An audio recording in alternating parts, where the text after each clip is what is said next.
Hey, brand builder, Rory Vaden here. Thank you so much for tuning in to listen to this interview.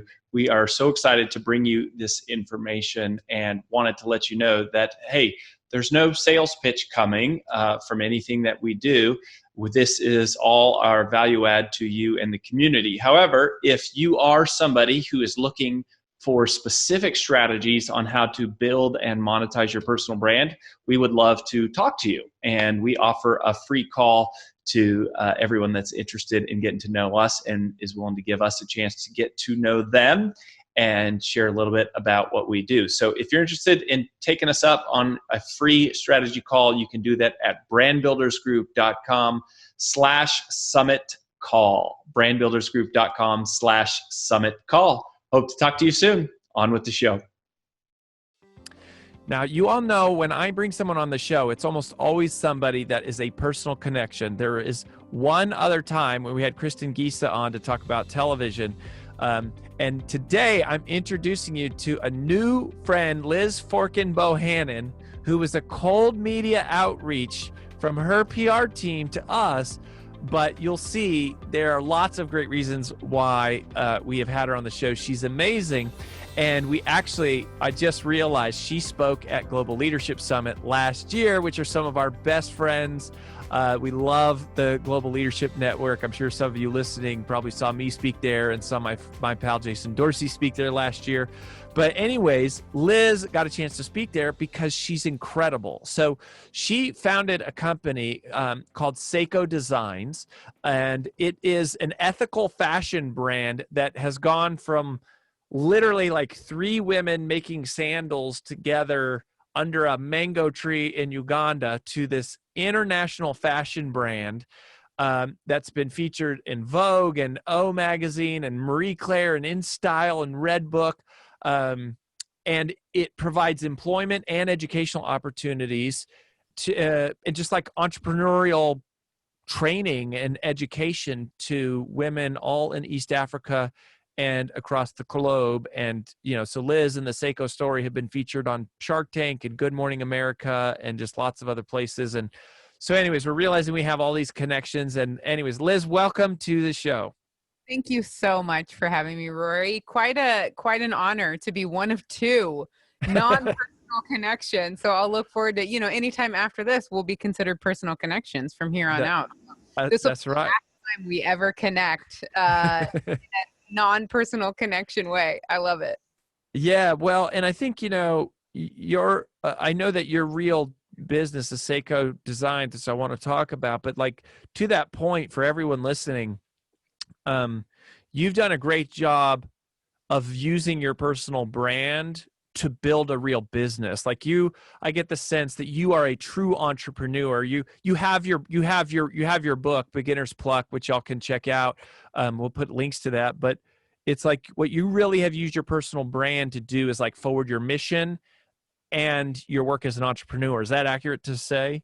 Very correct. Yeah. I consider myself my day job, my main kind of mission in life right now is growing Seiko. And Seiko is very much so a company that's bigger than me, that works, that operates without me necessarily at the center. Although my role is very much so kind of the face of the company, and how my personal brand interacts with that is really important. But yeah, I'm not a solopreneur. Like my goal is to build a scalable international company.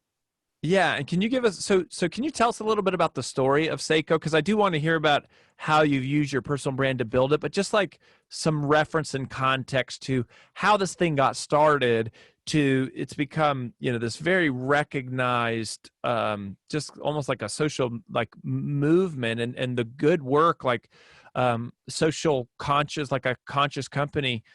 And then when did it start? Where are you at? Give us like a frame of like what the business is like. Yeah. Well, I always start this saying long story short, and it's never super short. So I feel like I'm starting to lose credibility. I won't even preface it with that. But about 10 years ago, I graduated from grad school with a degree in journalism and was really interested in issues that were facing women and girls living in extreme poverty and living in conflict and post-conflict zones. The only problem was I had zero experience living, working, really actually understanding issues facing billions of women and girls across the globe. And so I graduated from grad school with all of this information and all of this kind of intellectual understanding, and no context, no community, no relationships that were actually representative of that kind of more intellectual interest that I had. And so I moved to Uganda. I didn't have, no one would hire me, by the way. I looked for a job that would like take me internationally. And it was like I said, I had no real life experience or anything to offer. And so that was kind of a dead end. And finally, basically just got to a point where I was like, okay, I'll just go. Like, I'll just go. And the goal will just be to learn and kind of to fill that education gap of like actual experience with real people and in relationships and in community. And so, I mean, I showed up in Uganda. I was 22, 23, like knew nothing. And just the goal was just like, okay, just go make friends, just like go build community, learn about these issues and what you think you know. And but really, like you had no plan, no job, no like family connections there. You just like, let's go to Uganda. I knew one girl. We weren't even really friends in college. She was like kind of an acquaintance who had moved to Uganda. And about 2 weeks before I moved to Uganda, I emailed her and was like, hey, you still in Uganda? Like, I'm coming. I literally don't have a place to stay. I don't have a job. I have nothing. And she was like, wow, okay. Well, I mean, you can like stay with me in my apartment until you like figure things out. And I was like, great. That's amazing. Wow. So I had one connection in the whole country and just showed up and just started like making friends and trying to learn. But did you have a vision? Like you didn't have at that point, you didn't have a vision for the company, but you had a calling to try to do something for these women. I had a desire to learn is literally all I had. I considered myself still more a journalist at that time than definitely not an entrepreneur. Couldn't be actually like reacted really strongly against the idea of being an entrepreneur, was not interested in business, really believed that like, you know, I was like a pretty tried and true, like bleeding heart humanitarian. I believed that like the solutions lied, were with the journalists and the truth tellers and the nonprofit starters. And so when I went to Uganda, business was so far off my radar. I went as a journalist to go learn, live, understand more. What I was going to do with that information, no idea. So I'm in Uganda and I have my curiosity hat on, right? Like I have my little, like, no one's paying me investigative journalist, like just being curious, literally for my life, just, 14 hours a day, just asking questions and following leads. And through that process is when my world totally turned upside down and my perspective on business really turned upside down. Because I came into the situation being like, no, business is mainly part of the problem. It's like, it's like greedy and it oppresses people and it's all about like maximizing, profits for stakeholders at the cost of, whoever happens to be, in the way.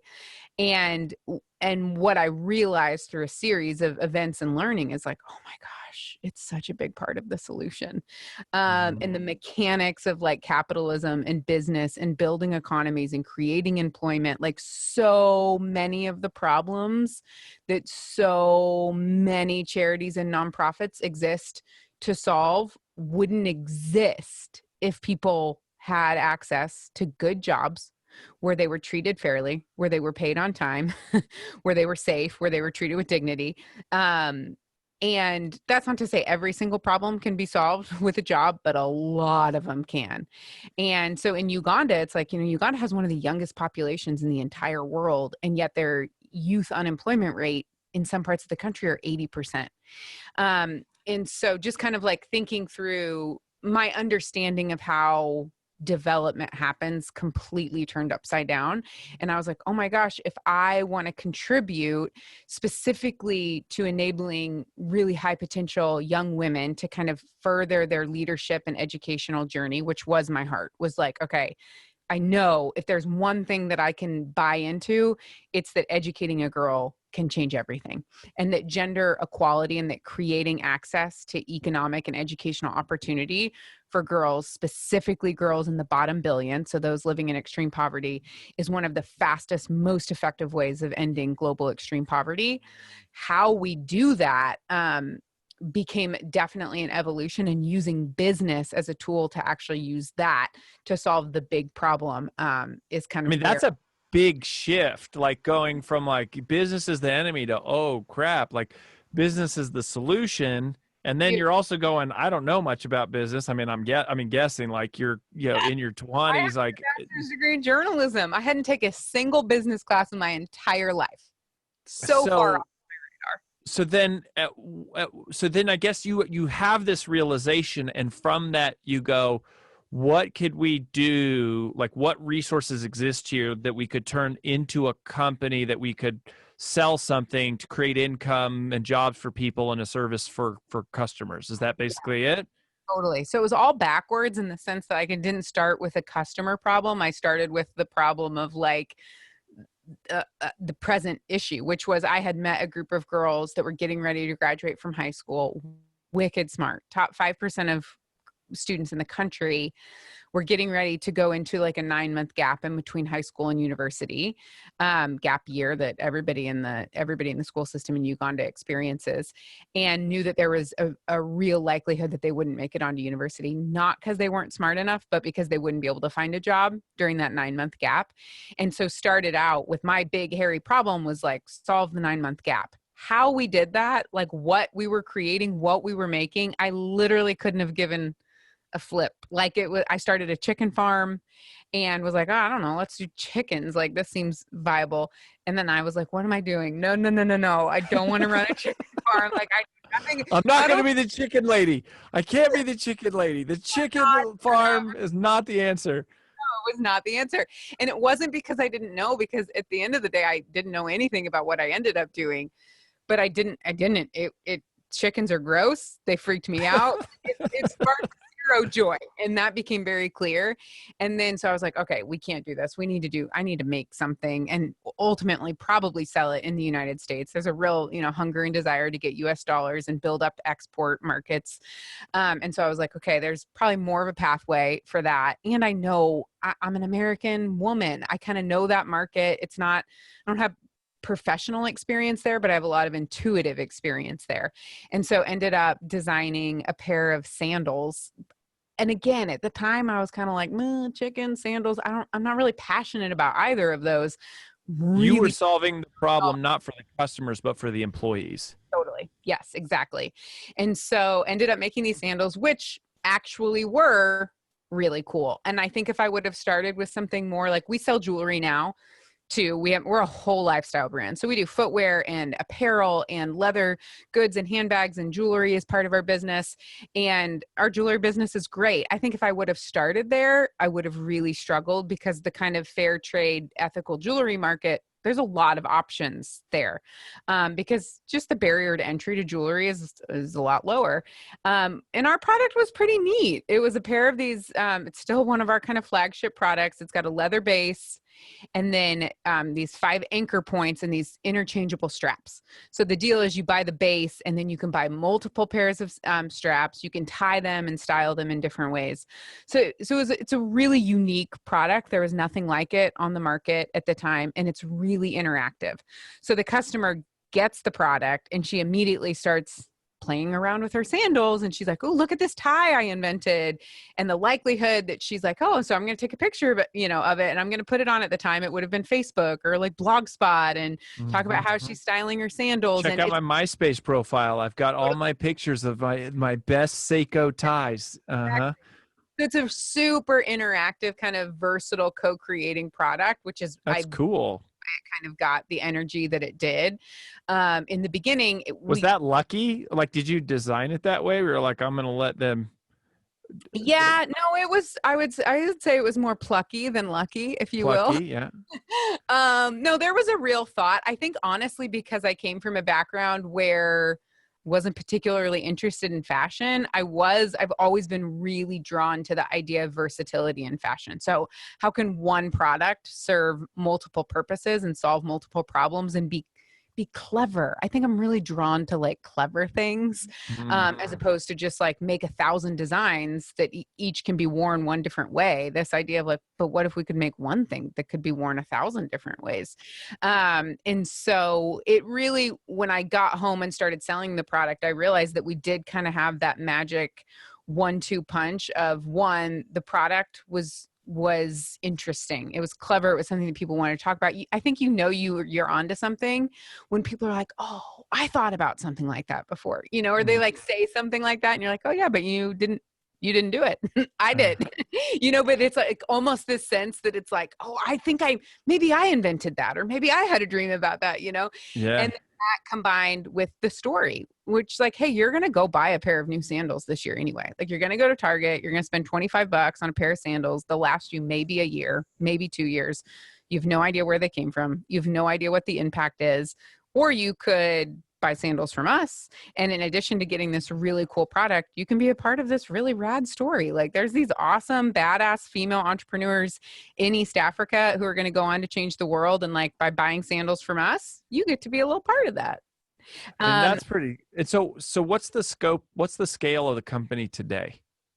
So we have a manufacturing facility in Uganda, Sseko, Uganda. We've got about 75 full-time employees there. And then we have now artisan partners in Kenya, in Ethiopia, in India, in Peru. And so we've got now global partners basically almost on every continent. We actually just welcomed a Southeast Asian production partner. So we're employing at this point, or partnering with thousands of artisans across the globe to make our catalog of goods. And then those products are all sold in the United States by Seiko Fellows. And so Seiko Fellows are our stylist consultants. These are primarily women that sell the product in their community using social media, using their personal brands, hosting trunk shows, and then they earn a commission off of everything that they sell. And then our entrepreneurial fellows are the ones who are actually building teams. So not only are they selling the product, but they're recruiting other people to sell the product and building and mentoring a team, and then earning a really scalable income off of that. What did you say the stylists are called? We call them, fellows. Yep. Seiko Fellows. And then you have entrepreneurial fellows.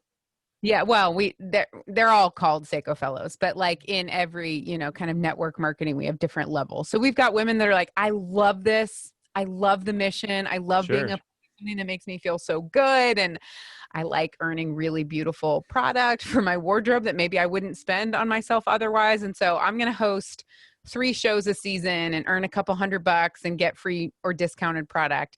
And then we have women who are like, no, I'm an entrepreneur and I want to build a business. I just want to outsource all the crappy parts of building a business, like totally design and development and logistics. And so they're really focusing on leadership development and really building up a marketing and sales and leadership organization, while Seiko Corporate takes on all the dirty work behind the scenes. Totally. Yeah. We love direct sales. We have lots of direct sales and clients, network marketing. And obviously most people that listen know I have a background, a very in-depth background with it. So let's talk about that part, the personal branding, more for you specifically, because so it's one thing to do personal branding for direct sales, but what I'm really curious about is you took this mission and you made it a brand as a company.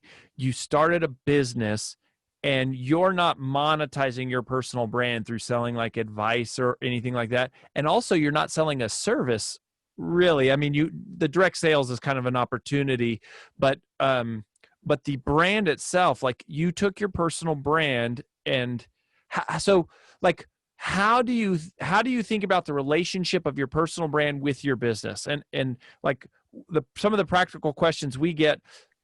So like we have a group of people who are personal brands. They're just, like RoryVaden.com and they're a speaker and they got books, etc. And then we've got entrepreneurs and they're going, one of the first questions is, what should the domain of my company be? Should it be RoryVaden.com or should it be BrandBuildersGroup.com?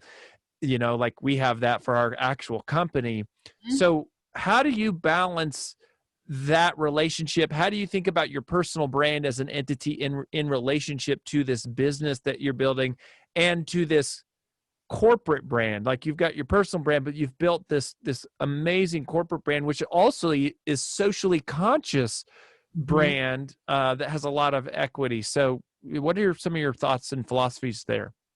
But yeah, so for me personally, the company is its own entity. Sseko Designs is not Liz Bohannon.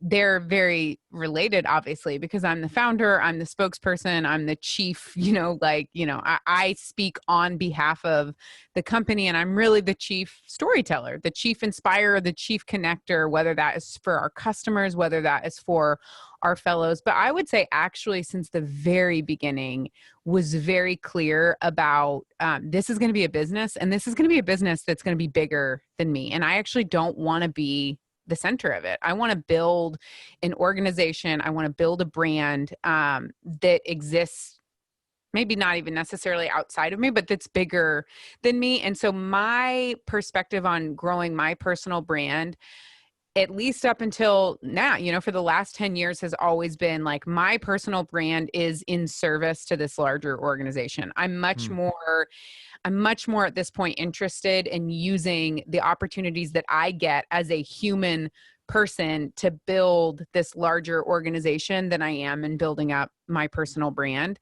Now, I say that, and what's amazing about having I still do very distinctly have a personal brand, right? Like, I wrote a book that launched last year. It's called Beginner's Pluck. I have a podcast called Plucking Up. Like, I use social media. I have all of the elements of a personal brand.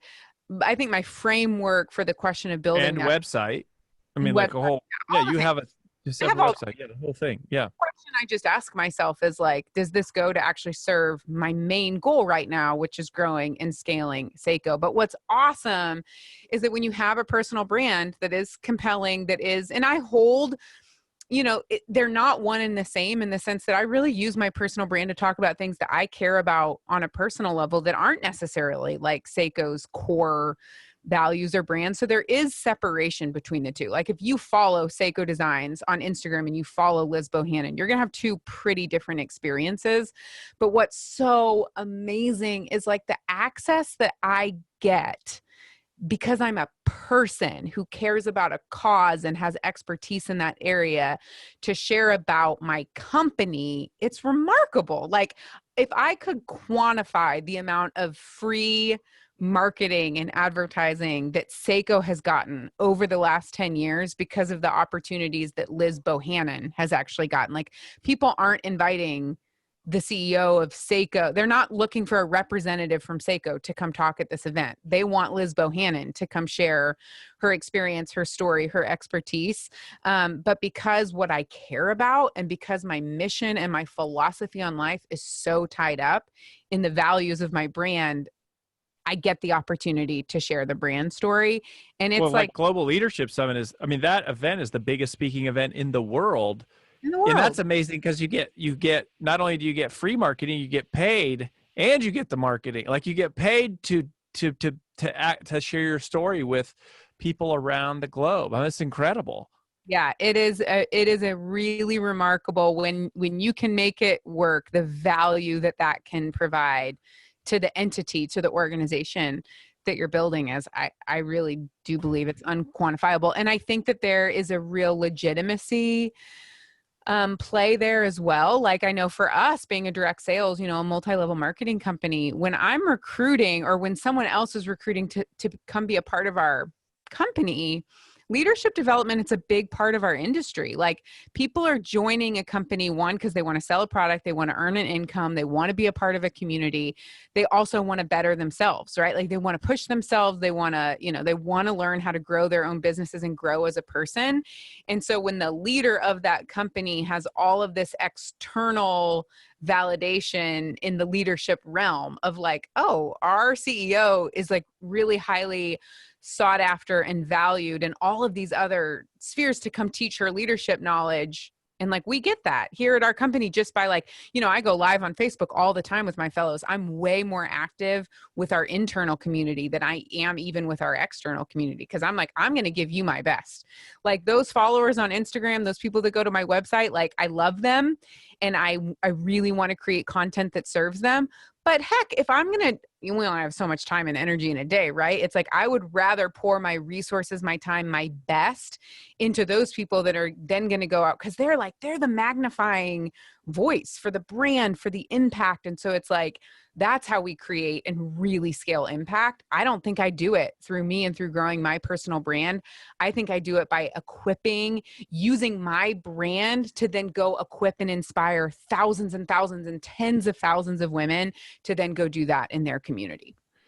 Yeah. So since you brought this up, so this is interesting. I didn't realize that you guys were a direct sales company before the interview, right? Because I'm putting together pieces of the Liz Forkin Bohannon story here as we like go along. But now knowing that, and I mentioned to you that I speak at direct sales companies. It's like the number one, financial services, and then direct sales companies. Yeah. And so I love this. But to the topic of using your personal brand for the business, a lot of direct sales, there's a lot of old roots of direct sales. It's been around a long time. Social media is a very new, and I would call it a disruptive. I would just say personal branding is, I think, occurring as a very disruptive force in network marketing, multi-level marketing, direct sales, whatever you want, whatever term you want to use. And I feel like I'm seeing a split in philosophy. That some direct sales companies are going, nope, no personal brand, promote the company, focus only on the company, like this is what we do. And others are going, like I think of like Rodan and Fields as a good example. They're just going, it's all about the personal brand, all in on the personal brand, all in on social media. And I really understand the dilemma, because from a brand perspective, it's like you want to make sure people are representing the brand accurately and ethically and saying, consistent things, and trying to like reinforce some scalable systems that make them successful. But then it's like to ignore the power of the personal brand and the power of social. So now knowing that you actually happen to be a founder of one of those companies, clearly you're on the side of the value of the personal brand. Like, how have you reconciled that, and how do you reconcile that with the fellows in terms of what you promote, in terms of how they should use their personal brand to build their direct sales company, i.e., in this case, Seiko? Yeah, definitely. I mean, we were kind of chatting a little bit before the show, and I confess that I am a founder and CEO of an MLM, a direct sales company that has literally never had any experience selling for, buying from. Like day one of my exposure, I kind of thought, here's the real truth. I kind of thought I made it up.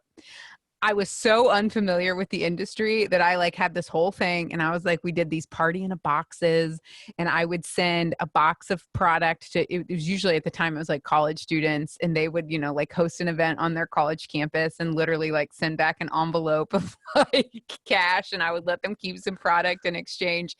And I was like, this is good. Like the energy, the connection, like the experience they're able to create. They walk away from, a Seiko campus show with a totally different experience with the brand and connection with the brand than they do if they bought that at the boutique down the road that also sells the product, because at the time we were a traditional retail company.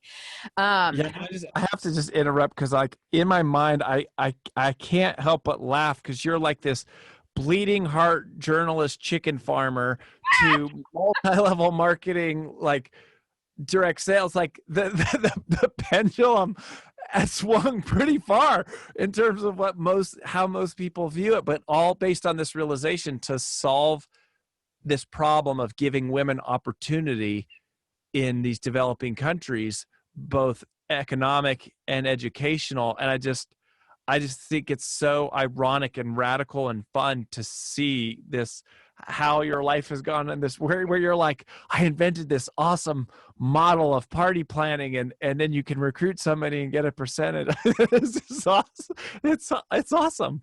Even with the recruiting and stuff, like at this point, I was running a traditional retail organization. So it's like you got your VP of sales, and then they earn a commission off of your sales reps, and the sales reps actually go in the field and they sell to the stores. And I was like, what if we just did that?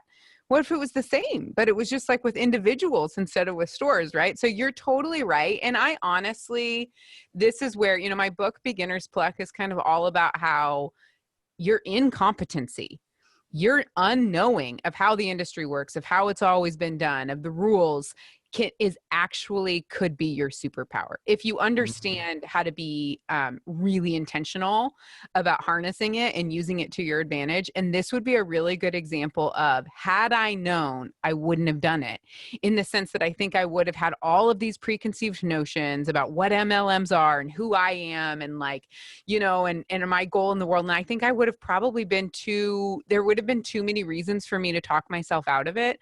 I was so ignorant that I was like, I'm inventing this. I'm just making this up as I go along. And it's this incredible model, and it's going to be really scalable, and we're going to have this exponential growth.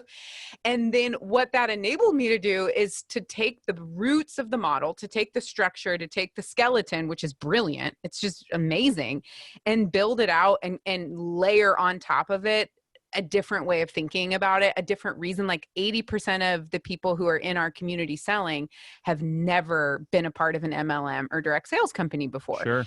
Which obviously has challenges. It also has an incredible advantage because we're just doing things in a way that's a little bit different. And we're able to access specifically a younger market that's really comfortable with social media, that's really familiar and passionate about kind of more of a cause marketing, values-based, like consumer relationship, that frankly would never sign up to sell a product that didn't have something that touched them on a deeper level, on a values level. And we've created that. We've created a space where it's like, hey, come earn an income, but also you get to be a part of this community where you wake up every day and like the work that you are doing, it matters so much. And like when you become a Sseko fellow, you have the opportunity to get matched with a Sseko sister. So this is one of our team members, one of our colleagues in Uganda.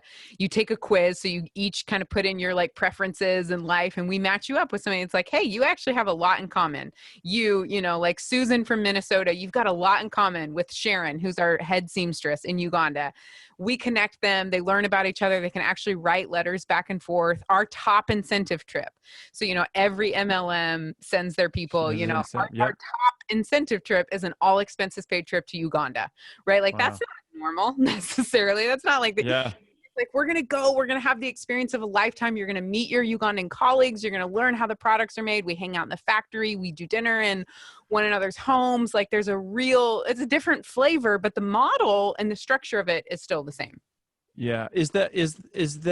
Are there fellows in Uganda, or just the manufacturing and like the production happens there? Right now it's just manufacturing and production. So all of the sales is US, and then our partners are on the production side. And you're in Oregon. I'm in Oregon. Yeah. And our company is headquartered in Portland, Oregon. Yeah.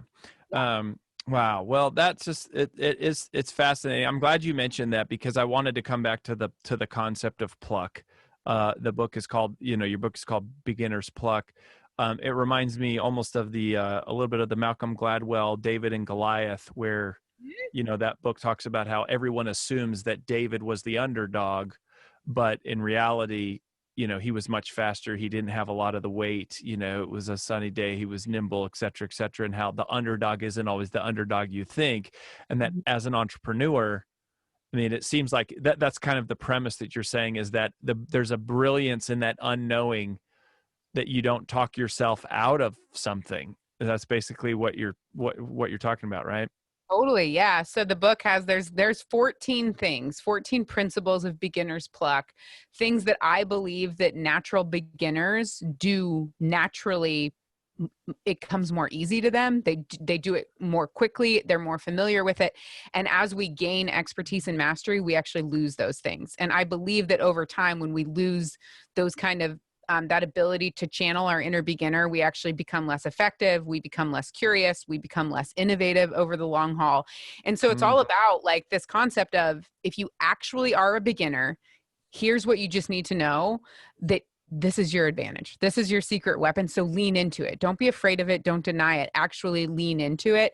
And if you are an expert or master, if you're 10, 20, 30 years into your career, here are the things that you should be intentionally trying to get back to and to channel in a way that you probably did without knowing it more when you were a beginner, that you've probably naturally lost along the way. And that's totally fine. But being really intentionally about kind of getting back there for the purposes of becoming more creative, more innovative over the long haul. So cool. So cool. Well, we'll put links to the book. Liz Bohannon, everybody. Seiko is the name of the company. Liz, where do you want people to go if they want to learn more about the stuff that you're up to? Yeah, well, you can go to Seiko's website. It's Sseko Designs.com. You can shop Seiko. You can host a trunk show. You can become a Seiko fellow, and you'll hear me run my mouth a lot more. I'm on Instagram at Liz Bohannon. I have a podcast called Plucking Up, which is one of my newest recent loves, where I interview amazing people like Liz Gilbert and Ariana Huffington, like wildly successful people. And it's all about their pluck ups. So the whole concept is basically like, hey, you're going to make mistakes along the way, and really kind of like pulling the curtain back on like those really challenging seasons, the rejections, the embarrassments, the seasons where you felt totally lost and upside down and underwater. And it's been a really, really fun space and really fun community for people to come together and go, oh, when I'm messing up, and you know, when I got rejected, when I did that thing and it was a total embarrassment or flop or failure, it's actually not because I'm broken or I'm stupid or I shouldn't be trying this in the first place. It's because you're probably trying something that's pretty challenging, and you're in really good company of a lot of us who are doing awesome stuff and plucking up all along the way, usually sometimes a little bit of both at the same time. And so you can subscribe to Plucking Up and find me there as well. So cool. Well, keep providing jobs and education. Turns out business is part of the solution, one of the best parts of the solution. A lot of problems can be solved with a good job. That's going to be one of my big takeaways, I think. So Liz, thanks for being here. We wish you all the best. Thank you so much, Rory. I really appreciate it.